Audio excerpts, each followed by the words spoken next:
Camarades, le pire des systèmes de domination et d'exploitation impérialiste que l'impérialisme français a réussi à mettre en place et qui lui a permis de poursuivre sa domination jusqu'ici, c'est bien le système de domination mentale, de domination intellectuelle.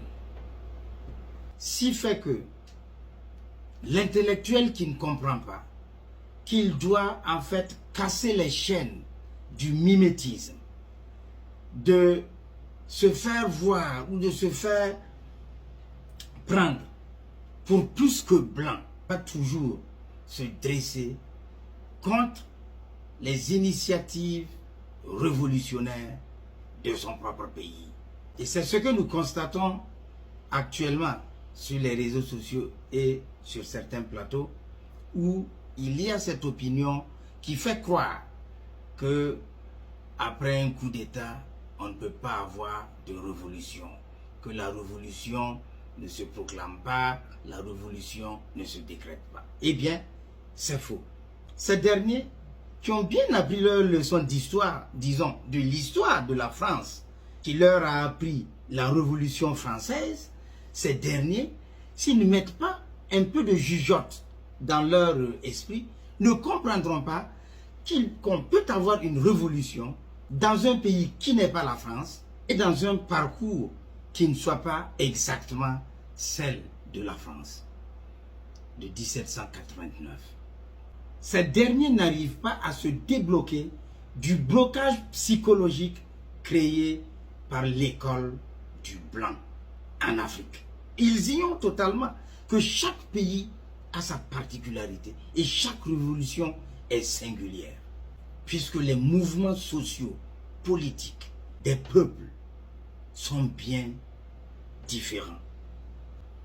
La révolution est une rupture brusque et violente dans la structure politique et sociale d'un État qui se produit par la prise de pouvoir d'un groupe de citoyens qui récupèrent le pouvoir d'État et qui opèrent ces changements avec courage. Retenez bien cette définition et vous verrez que la révolution se proclame. Quand ce groupe récupère le pouvoir, il est nécessaire de préciser que c'est la révolution dans les actes et dans les paroles.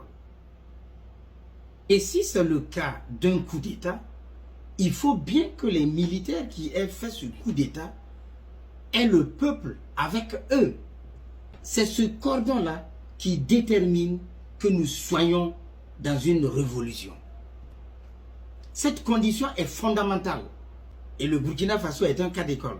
Des militaires qui ont fait des coups d'État qui n'ont pas prospéré, on en connaît. Donc, il faut que les militaires qui font ce coup d'État portent les aspirations profondes du peuple dans leur gouvernance, dans leur mode de vie, dans leur être. C'est ce qui a été avec le camarade capitaine Thomas Sankara et c'est ce qui est avec le camarade capitaine Ibrahim Traoré, président du Faso. Et tout ça nous convoque justement de nous approprier de notre éducation.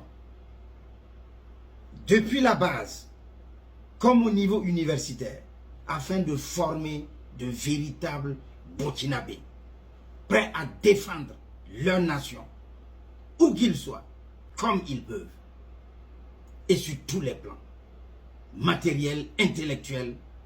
C'est ce que nous devons arriver à faire et le processus a démarré. La patrie ou la mort, nous vaincrons.